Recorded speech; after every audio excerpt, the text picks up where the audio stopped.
Payag ako na 9 p.m. ang curfew, it is because para maiwasan ang mga kaguluhan na nangyayari sa lansangan. Dahil sa panahon ngayon ay masyadong delikado na maglalakad sa mga lansangan sapagkat pagkakataong ito, marami ng mga kaguluhang nangyayari. Kagaya ng patayan. Hindi ako payag sa 9 p.m. na curfew ng mga youth kasi this is the only time, I for one really consider it as the only time for me to have a time for, alam mo na yun, yung nightlife, at saka this is the only time for me to enjoy. I am in favor of the 9 p.m. curfew of the younger age, especially as of this moment because marami kasing mga laganap na mga masasamang elemento and especially sa mga younger age, below 18. Sagot ko ay no, kasi mawawala ng karapatan ng mga kabataan to enjoy being a youth. Yes, I'm in favor of the 9 p.m. curfew implementation, inevitably because it's always been in our Mindanao City, these rampant crimes.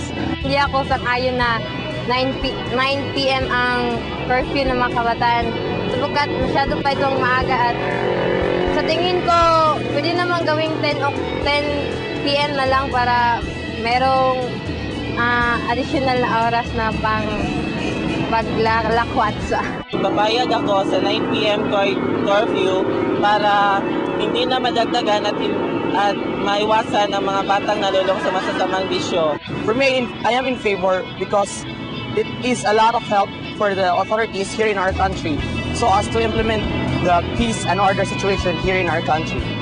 So, where there is peace, there is progress. For that, I believe. Hindi pa ako payag na may curfew ko ng 9 p.m. kasi kapag may importante akong pupuntahan, hindi ako makapunta kasi baka mahuli ako. Paano na kung importante talaga? Hindi ako makapunta. I am in favor for the 9 p.m. curfew for the youth here in Cagayan City because I do believe that it is meant for the safety of the youth here in Cagayan City. And also, I do believe that giving a curfew to the youth would mean that they wouldn't go to any places anymore, which will give them harm in the future. Yes, I am in favor of the 9 p.m. curfew because for one thing, our parents will be worried and we might be influenced to do something bad like drinking and smoking. Kayo! Ano sa tingin niyo?